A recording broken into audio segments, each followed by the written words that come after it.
9th class కానీ మంచిదే కదా చదువుకోరా ఇప్పుడు చదువుకుంటే చాలా ఉపయోగం హాస్టల్ ఏముంది ఊరినే రెండు సంవత్సరాలు అయిపోతుంది మధ్య మధ్యలో వస్తూ ఉంటావు కదా సెలవులకి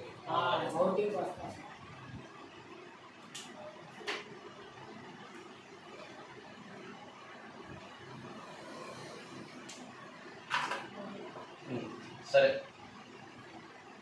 ఫస్ట్ ఏంటి మోనామియల్ బైనామియల్ ట్రైనామియల్ పాలినామియల్ సరే విను సో మనకి మోనామియల్ బైనామియల్ నన్ను విను నెక్స్ట్ 9th క్లాస్కి ఇవి హెల్ప్ అవుతాయి trinomial polynomial quadratic equation quadratic expression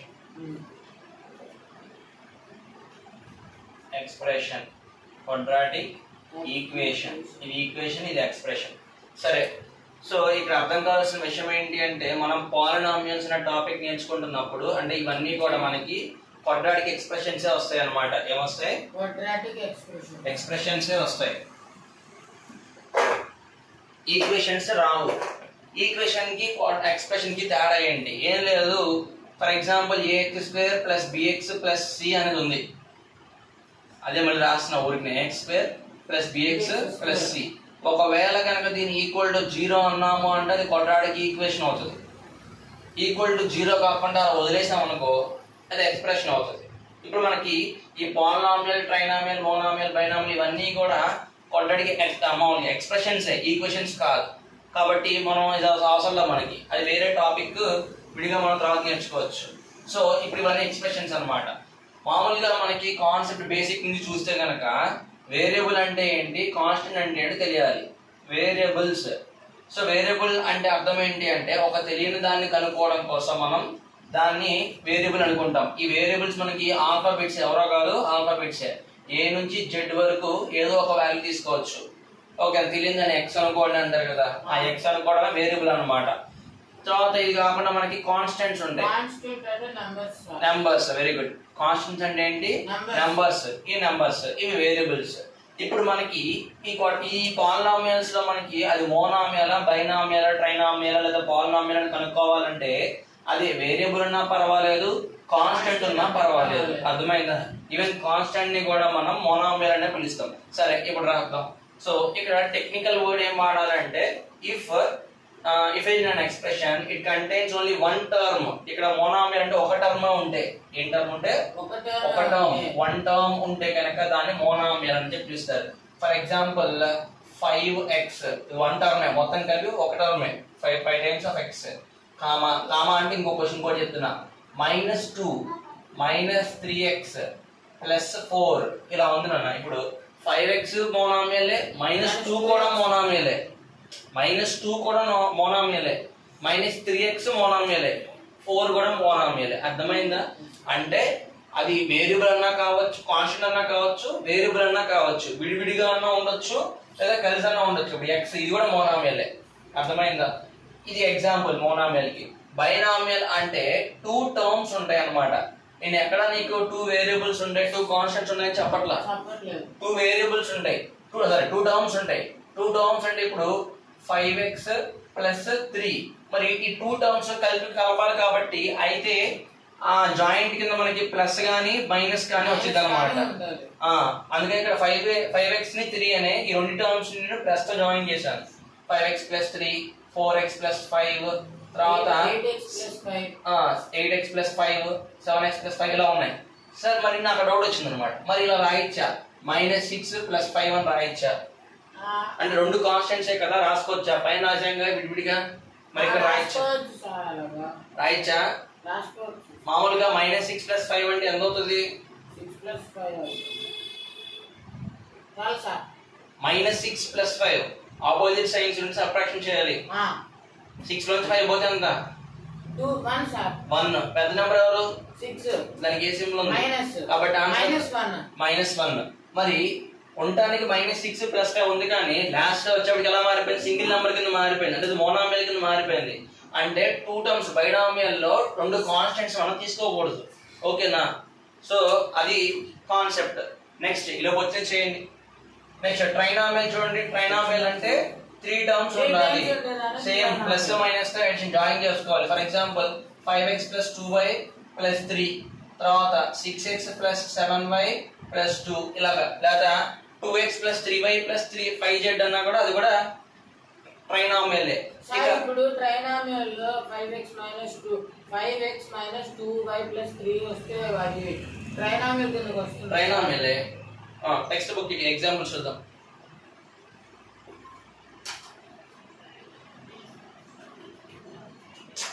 పక్కన పెట్టాను అది ఇది ఇందులోకి వచ్చి చదవండి. ఏందని ఇందులో ఇక్కడ 9.1 లో సెకండ్ది అంతేనా?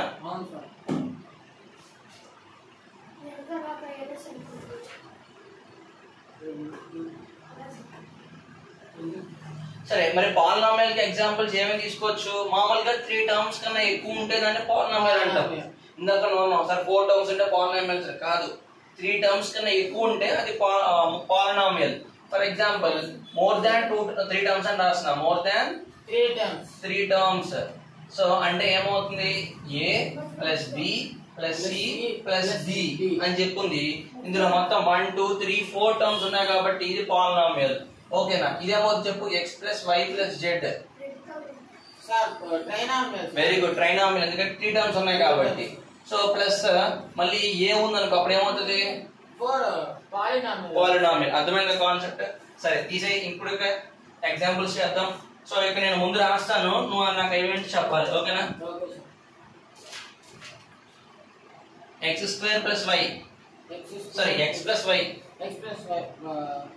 బైనామియల్. బైనామియలే కదా, x + y 2 టర్మ్స్ ఉన్నాయి. ఎన్ని టర్మ్స్ ఉన్నాయి లెక్కేసుకో. 1000 మోనోనామియల్.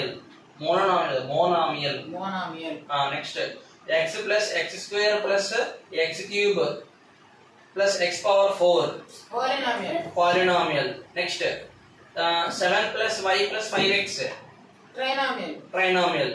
2y - 3y² trinomial. 2y - 3y² binomial. Polynomial రాస్తాను ఒకసారి. 2y - 3y², 2y - 3y². Binomial 2 terms కనిపిస్తున్నాయి కదా, మరి పాలినామియల్ మోనామియల్ అంటున్నావు. సరే, బైనామియల్ ఆన్సర్. నెక్స్ట్ ఇది చెప్పు, 2y - 3y². ఇది కూడా సేమే కదా, అదే ఇచ్చాడు అవసరంలా. దానికి extension 2y - 3y² + 4y³ + 4y³. దీనికే + 4y³ అన్నాడు. మరి ట్రైనామియల్ పర్వాలేదులే. Next 5x - 4y + 3xy. 5x - 4y + 3xy. 5x - 4y + 3xy. Polynomial sir. మళ్ళీ చూడు ఒకసారి. 5x - 3y + 5x - 4y + 3xy ఏమవుతుంది? బైనామియల్. బై అంటే ఎన్ని టర్మ్స్? 2. మరి ఇక్కడ ఎన్ని టర్మ్స్ ఉన్నాయరా? 3 టర్మ్స్. మరి 3 టర్మ్స్ అంటే ఏంటది? ట్రైనామియల్. మరి ఎందుకు అలా కన్ఫ్యూజ్ అవుతున్నా? Next AB + BC + CD - D + DA. చూడమ్మా, AB + BC + CD + DA polynomial sir. 1 2 3 4 terms ఉన్నాయి కాబట్టి మోర్ దాన్ 3 కాబట్టి పాలినామియల్. ఓకేనా? So polynomial. తర్వాత PQR. ట్రైనామియల్. PQR మోనోనామియల్. PQR అలా కాకుండా P + Q + R అంటే అప్పుడు చెప్పిన ట్రైనామియల్ అయ్యేది. కానీ PQR కాబట్టి మోనోమియల్. ఓకేనా? Next 4z - 15z².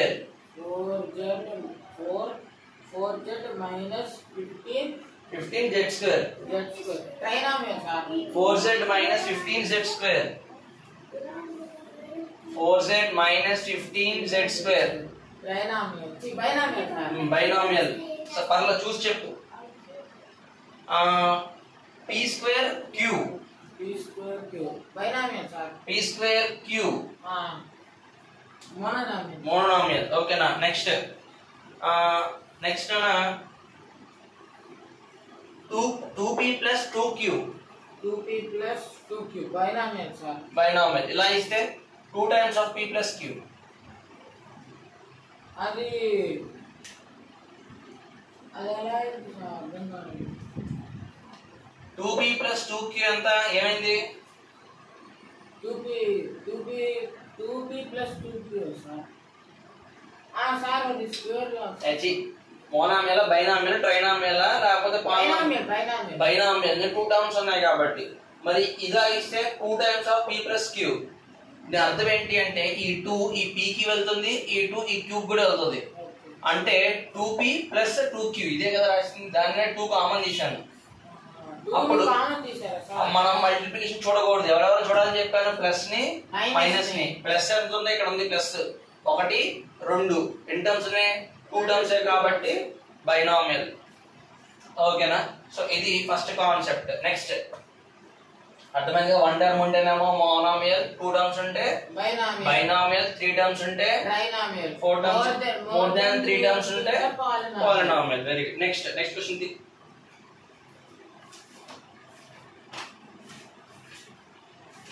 ఇలా వచ్చి చేయాలి.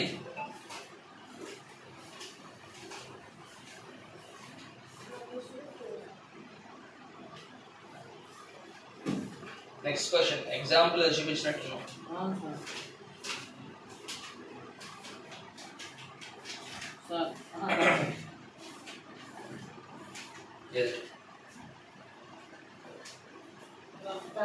The area of a rhombus is 240 centimeters square and one of the diagonal is 16 centimeters.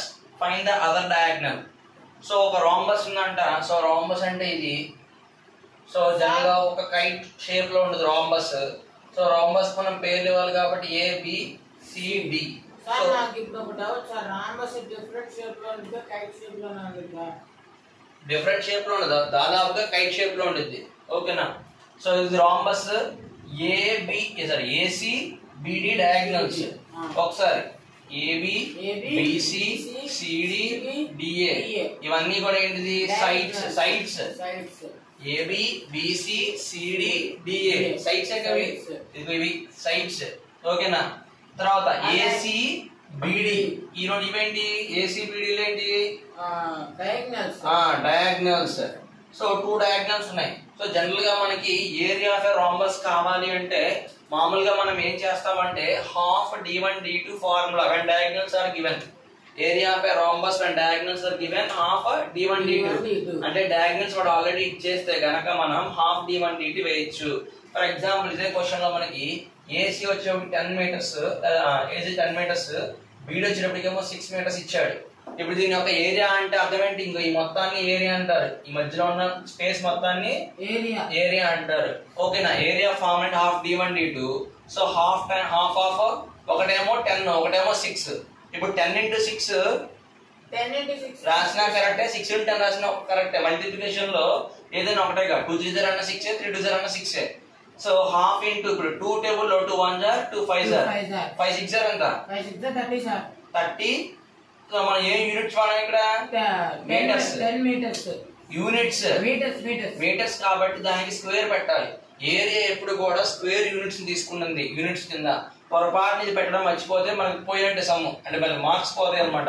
So square units అని పెట్టాలి. స్క్వేర్ మీటర్స్ లేదా స్క్వేర్ మీటర్ స్క్వేర్ అని పెట్టాలి. లేదా దీన్ని ఎలా రాసుకోవచ్చు? SQU అని చెప్పి మీటర్స్ అని చెప్పి పెట్టిన రైట్. మళ్ళీ స్క్వేర్ పెట్టకూడదు. ఈ స్క్వేర్ కి బదులు మనం ఇక్కడ పెట్టేస్తున్నాం మీటర్ స్క్వేర్ అని. ఓకేనా. సో ఒకటి చెయ్యి, ఇది చెయ్యి, ఇది రాస్తే బెస్ట్. ఓకేనా. మీటర్ స్క్వేర్ నేను వస్తున్నాను. ఇంకో క్వశ్చన్ చెప్తే అయిపోతుంది బ్యాచ్. ఓకేనా. సరే ఇది ఓకేనా. ఇప్పుడు మనం ఇది ఎగ్జాంపుల్. ఇప్పుడు మనం యాక్చువల్ క్వశ్చన్ లోకి వెళ్దాం. ఇక్కడ ఏమి ఇచ్చాడు? ఇచ్చిన క్వశ్చన్స్ ఏంటంటే మనకి the area of rhombus is 240 centimetre square. ఈ one diagonal 16, find the other diagonal. So మనకి కాన్సెప్ట్ కొంచెం వెరైటీకి ఇచ్చాను అనమాట. అంటే ఏం లేదు, చాలా ఈజీ. ఒకసారి మళ్ళీ గీసి చూపిస్తాను. నన్ను మామూలుగా మనం రాంబస్ లో మనం ఏం చేయొచ్చు, డయాగ్నల్స్ ఇచ్చినప్పుడు ఫార్ములా ఏంటి? Half d1 d2 sir. Very good, half d1 d2. వాడు ఏం చేశాడంటే మనం కనుక్కోవాల్సిన ఏరియాను వాడే కనుక్కున్నాడు. కనుక్కొని ఏం చెప్పాడు క్వశ్చన్ లో, given area of rhombus is equals to 1/2 is equals to ఆగువాడు 240 సెంటీమీటర్ స్క్వేర్ అని చెప్పి ఇచ్చేసాడు. కానీ అకార్డింగ్ టు ద ఫార్ములా మనకి ఏరియా ఆఫ్ రాంబస్ ఫార్ములా ఏంటి? 1/2 హాఫ్ అనాలి. Half d1 d2 sir. Very good, half d1 d2 is equals to 240 centimetre square అంటున్నా. అదేంటి ఎందుకు ఈక్వేట్ చేశారు రెండింటిని? సార్ అది area of rhombus formula sir. అది ఇదేమో వచ్చిన ఆన్సర్, రెండింటిని ఈక్వేట్ చేశారు సేమ్ కాబట్టి. ఇప్పుడు ఈ రెండు డయాగ్నల్స్ లో ఒక డయాగ్నల్ వాడు చెప్తున్నాడు, ఒక డయాగ్నల్ ఎంత అంటే 16 సెంటీమీటర్స్ అంట. అది d1 అన్న తీసుకోవచ్చు, d2 అన్న తీసుకోవచ్చు. సో నేను d1 తీసుకున్న half into 16 into d2 is equals to 240 centimetre square. 2 table లో 16 ఎన్ని టైమ్స్ పోతుంది? 16 సార్. 2 1s 2 8s 16 అంటే 8 d2 is equals to 240. ఇప్పుడు ఇక్కడ d2 మాత్రమే ఉండాలి, మన 8 is equal to అవతలకి వెళ్ళాలి. ఇక్కడ 8 కి d2 కి మధ్య రిలేషన్షిప్ ఏంటి? d sir. ఇక్కడ చూడన్నా 8 కి d2 కి రిలేషన్షిప్ ఏంటి? 2 రిలేషన్షిప్ అంటే ఐదో ప్లస్ గానీ మైనస్ గానీ ఇంటూ గానీ డివిజన్ గానీ ఉండాలి. ప్లస్ ఉంది సార్. ఇక్కడ నీకు ప్లస్ కనిపిస్తుందా? నాకేం కనబడట్లేదా? మరి ఏమీ కనబడకపోతే ఇంటూ అన్నట్టు లెక్క, డాట్ అన్నట్టు లెక్క. అర్థమైందా? ఏమీ లేకపోతే ఇంటూ అన్నట్టు లెక్క. ఓకేనా? ఏమీ లేకపోతే ఉన్నట్టు డాట్ ఉన్నట్టు లెక్క. మల్టిప్లికేషన్ చెప్పు, డాట్ వద్దు. ఓకేనా? మల్టిప్లికేషన్ ఉన్నట్టు లెక్క. So plus is equal to అవతలకి వెళ్తే plus multiplication sir. Plus is equal to అవతలకి వెళ్తే ఏమవుతుంది? మల్టిప్లికేషన్. మైనస్ అవుతుంది. మైనస్ ఈజ్ ఈక్వల్ టు అవతలకి వెళ్తే ఏమవుతుంది? ప్లస్ అవుతుంది. ప్లస్ ఇది ఒక set. Into is equal to అవతలకి వెళ్తే డివిజన్ అవుతుంది. డివిజన్ ఈజ్ ఈక్వల్ టు అవతలకి వెళ్తే మల్టిప్లికేషన్ అవుతుంది. నువ్వు అసలు ప్లస్ ఈజ్ ఈక్వల్ అవతలకి వెళ్తే మల్టిప్లికేషన్ అవ్వదు, ఎందుకంటే అది వేరు. ప్లస్ ఈజ్ ఈక్వల్ టు అవతలకి వెళ్తే మైనస్ అవుతుంది, మైనస్ ఈజ్ ఈక్వల్ టు అవతలకి వెళ్తే ప్లస్ అవుతుంది. మరి మల్టిప్లికేషన్ ఈజ్ ఈక్వల్ టు అవతలకి వెళ్తే డివిజన్ అవుతుంది, డివిజన్ ఈజ్ ఈక్వల్ టు అవతలకి వెళ్తే మల్టిప్లికేషన్ అవుతుంది. ఇది ఈజీయే. ఇక్కడ వచ్చే చిన్న కాన్సెప్ట్ ఏంటంటే ఇంటూ ఈజ్ ఈక్వల్ టు అవతలకి వెళ్తే ఏమవుతుందని చెప్పాను? డివిజన్ అవుతుంది. డివిజన్ అవుతుంది అంటే అర్థం ఏంటి అంటే అది డినామినేటర్ లోకి వెళ్ళి కూర్చోవాలి. ఎక్కడ? డినామినేటర్. ఇక్కడ ఎక్కడికి వెళ్ళింది? డినామినేటర్ కి వెళ్ళింది. సమ్ చేసినప్పుడు నీకు అర్థమవుతుంది. ఓకేనా? డినామినేటర్. డివిజన్ లో ఉంది అంటే ఆటోమేటిక్ డినామినేటర్ ఉన్నట్టు లెక్క. మరి డినామినేటర్ లో ఈజ్ ఈక్వల్ టు మల్టిప్లికేషన్ అవ్వాలి. మల్టిప్లికేషన్ అవుతుంది అంటే అది న్యూమరేటర్ లోకి వెళ్ళిపోతుంది. ఓకేనా? న్యూమరేటర్ లోకి వెళ్ళాలి. సరే, ఎలా సార్ ఇది అంటే ఫర్ ఎగ్జాంపుల్ చూడు, 2x ఈజ్ ఈక్వల్స్ టు 5 ఉంది. ఇప్పుడు ఇక్కడ 2 కి x కి మధ్యలో ఏమీ లేదు, మల్టిప్లికేషన్ ఉంది అనుకుంటున్నాను నేను. మరి మల్టిప్లికేషన్ ఈజ్ ఈక్వల్ టు అవతలకి వెళ్తే ఏమవ్వాలి? డివిజన్ అవ్వాలి. డివిజన్ అవ్వాలి అంటే అది డినామినేటర్ లోకి వెళ్ళాలి. 5 న్యూమరేటర్ ప్లేస్ లో ఉంది, డినామినేటర్ దీని కింద ప్లేస్. అంతే కదా? ఫ్రాక్షన్ లో మనకి 5/6 అంటే ఇది న్యూమరేటర్, ఇది డినామినేటర్ ప్లేస్. ఇప్పుడు 2 డినామినేటర్ లోకి వెళ్ళాలంటే అటు పక్క వెళ్తే ఏమవుతుంది? చూసి చెప్పు. ఈ 2 ఈజ్ ఈక్వల్ టు డినామినేటర్ లోకి వెళ్తుంది అంటే ఏమవుతుంది? x ఈజ్ ఈక్వల్స్ టు 2 అవుతుంది సార్.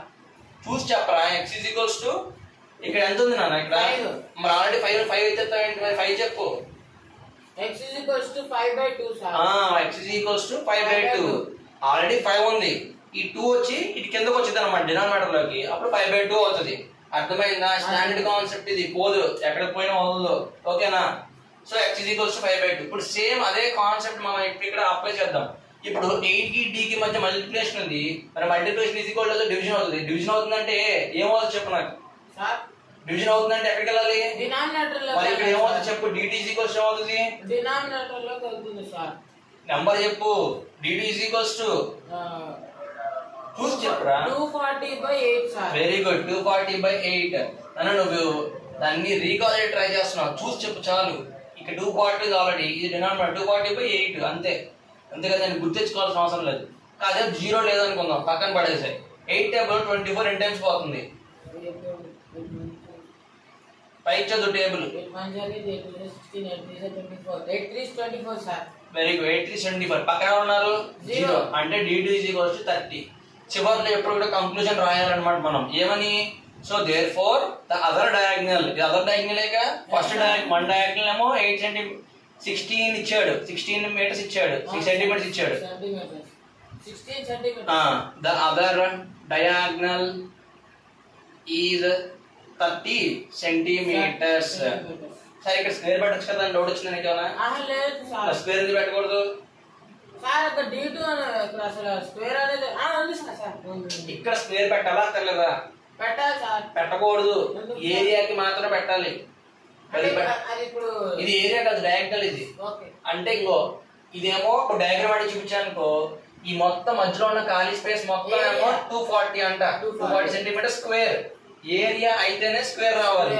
ఒక డయాగ్నల్ 16 అంట, ఈ ఏ నుంచి సి వరకు 16 అంట. మరి బి నుంచి డి వరకు ఎంత వచ్చింది మనకు కలుపుకుని 30 వచ్చింది అనమాట. ఈ ఒక పార్టే కాదు, మొత్తం బి నుంచి నడుచుకుంటే 30 దాకా 30 సెంటీమీటర్స్. అర్థమైందా? సో అది దీనికి సంబంధించిన కాన్సెప్ట్. ఇంకోటి ఓపెన్ చేయి, ప్రాక్టీస్ చేయండి. అర్థమైందా? వస్తాను.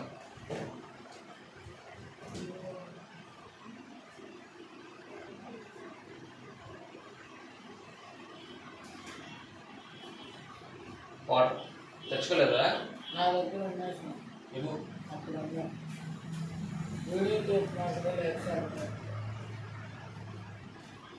సరే నెక్స్ట్ చూడండి.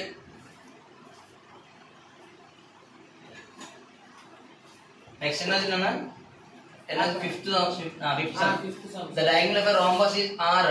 The diagonals of a rhombus are 7.5 centimeters and 12 centimeters. Find its area. ఇది డైరెక్ట్ క్వశ్చన్ అన్నమాట. ఎందుకంటే ఇండైరెక్ట్ గా అడిగాడు మనల్ని.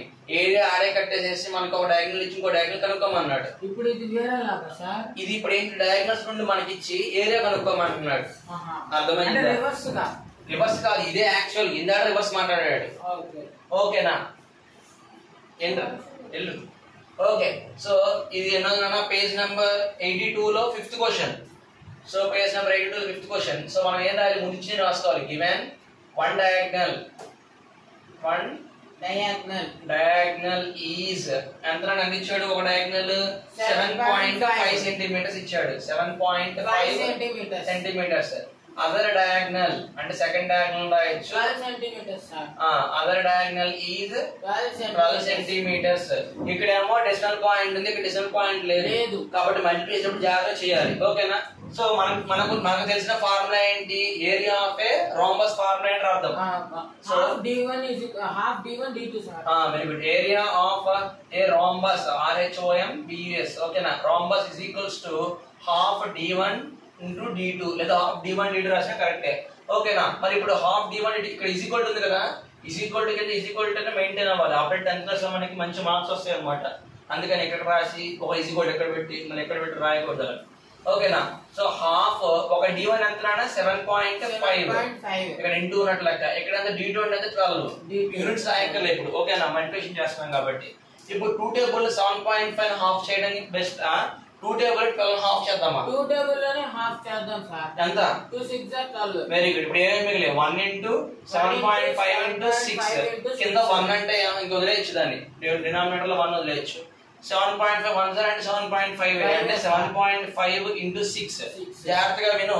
ఏదైనా ఒక డెసిమల్ పాయింట్ లో మనం చూసుకుంటే కనుక డెసిమల్ నెంబర్ చూసుకుంటే ఫర్ ఎగ్జాంపుల్ 7.5 ఉంది. 7.5 ఈ 7.5 లో పాయింట్ కి తర్వాత రైట్ సైడ్ కి ఉండే నంబర్స్ ఎవరైతే ఉన్నారో వాళ్ళని మనం డెసిమల్ పార్ట్ అని పిలుస్తారు. ఏమంటాము? Decimal part. ఈ పాయింట్ కి లెఫ్ట్ సైడ్ ఎవరైతే ఉన్నారో ఈ నెంబర్ ని మనం రియల్ పార్ట్ అని పిలుస్తారు. Real part. ఇవి మామూలుగా మన కంటికి ఉన్న నెంబర్లు 5 6 7 8 అంటాం. అల్లు అదే ఇది. అందులో సమ్ పార్ట్ అంట 7.5 0.5 ఎక్స్ట్రా ఉంది దీనికి. అర్థమైందా? ఓకేనా? డెసిమల్స్. సో ఇప్పుడు యాక్చువల్ కాన్సెప్ట్ ఏంటి అంటే మనకి డెసిమల్ పాయింట్ ని ఫ్రాక్షన్ లోకి మార్చుకోవచ్చు. అంటే డెసిమల్స్ ఫ్రాక్షన్స్ చుట్టాలన్నమాట. అర్థమైందా? సో ఎప్పుడు కావాలంటే అప్పుడు మనం కావాలి డెసిమల్ ఫ్రాక్షన్ లోకి మార్చుకోవచ్చు, మళ్ళీ ఫ్రాక్షన్ డెసిమల్ లో కూడా మార్చుకోవచ్చు మనం కావాలి అంటే. సైకిల్ లాగా. ఓకేనా? ఫర్ ఎగ్జాంపుల్ 7.5 ఉంది డెసిమల్ నెంబర్. ఇప్పుడు డెసిమల్ నేను ఫ్రాక్షన్ లోకి మారుద్దాం అనుకుంటున్నాను. 7/5 కాదు నాన్న, ఈ పాయింట్ ఉంది కదా, ఈ డెసిమల్ వాల్యూస్ కదా 7/5 రాదు. డినామినేటర్ ఎప్పుడు కూడా 10 ప్లేసెస్ మల్టిప్లై అవుతాయి. అంటే 10 ప్లేసెస్ వస్తాయి అనమాట.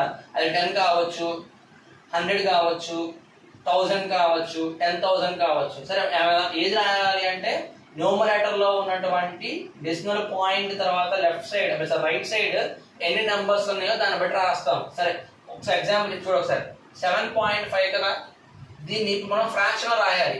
ఫ్రాక్షన్ లో రాయాలంటే అది ఖచ్చితంగా న్యూమరేటర్ బై డినామినేటర్ రూపంలో ఉంటుంది. Denominator occupied. ఓకేనా?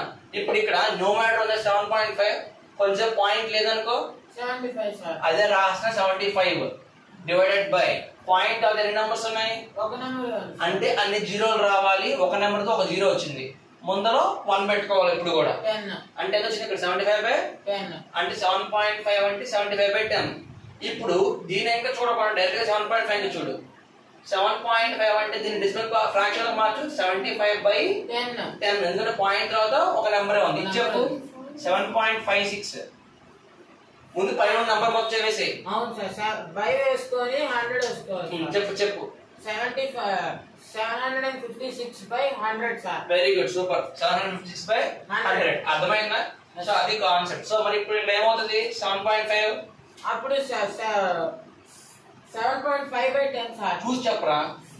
7.5/10 పాయింట్ తీస్తే కదా మనకి కింద డెసిమల్ వస్తుంది.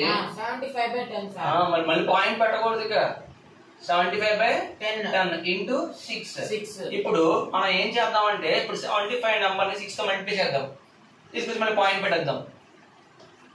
75 టేబుల్ లో 75 నెంబర్ 6 తో మల్టిప్లై చేయాలి. 6 5s ఎంత? 6 5s 30. 0 క్యాన్సిల్ 0 ఇక్కడ వేసాను. 6 7s ఎంత?